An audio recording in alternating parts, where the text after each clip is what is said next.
每到夏天，你减肥的心就又开始重燃，然而你总是坚持不到几天便开始放飞自我，暴饮暴食。为什么减肥会这么难？真的是因为意志力不够吗？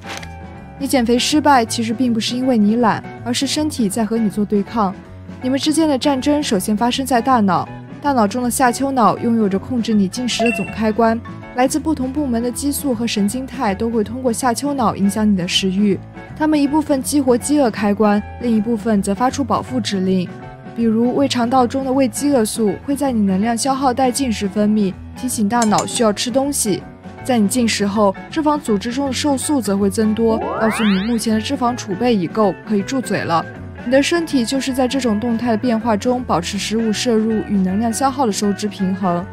然而，当你为了减肥少吃，甚至是节食，这种平衡的关系就会被打破。在胃饥饿素保持高水平，持续刺激你饥饿感的同时，你身体中的脂肪细胞开始收缩，作为脂肪报警器的瘦素水平降低，向大脑发出补充燃料的求救信号。除了强烈的饥饿感，你会发现自己对那些高油高糖的食物产生更强烈的欲望。这是因为我们大脑中还存在着一个奖励机制，当我们吃到美味时，大脑中的多巴胺大量分泌，就会产生愉悦感。而当你开始减肥，对身体的奖励减少，对美味的渴求就像一个炸弹，随时在你的减肥途中被引爆。然而，饿和馋还只是局部的斗争，随着你减肥的进一步持续，战火还会蔓延至全身上下。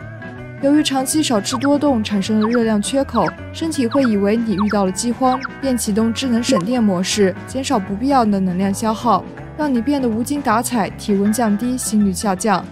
曾有实验让8名参与者每天都减少700卡路里的热量摄入，并配以运动锻炼。结果发现，在参与者平均减重12.7公斤后，维持呼吸、心跳等基本生理功能热量消耗，也就是静息代谢率下降了706千焦，约等于169卡路里。除了节能，你的身体还会尽可能提高对食物热量的吸收效率，并把它们变成脂肪储存起来。所以你会发现，在减肥时，哪怕多吃了几口，可能也会胖回去，正是因为你的身体在努力吸收。而即便是你真的减到了理想体重，身体其实也一直保持着战时状态，它随时反击，让你陷入复胖、节食的恶性循环。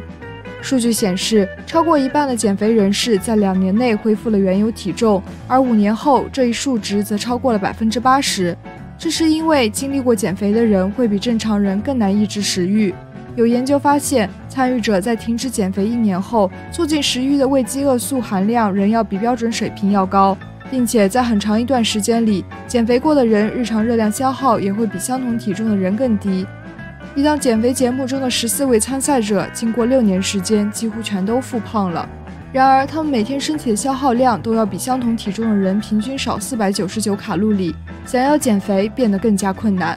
之所以身体会进行这样的自我保护，其实是进化的结果。在远古时代，由于生产力制约，人类在很长一段时间里过着饿一顿饱一顿的生活。在饥寒交迫时，人们会让身体代谢机制处于节约状态，而一旦找到食物或打到猎物，便会大吃特吃，并将其转化为脂肪。所以，减肥并不只是和你的意志力在对抗，从本质上说，是在同几百万年所进化出的本能做斗争。你会失败，也无可厚非。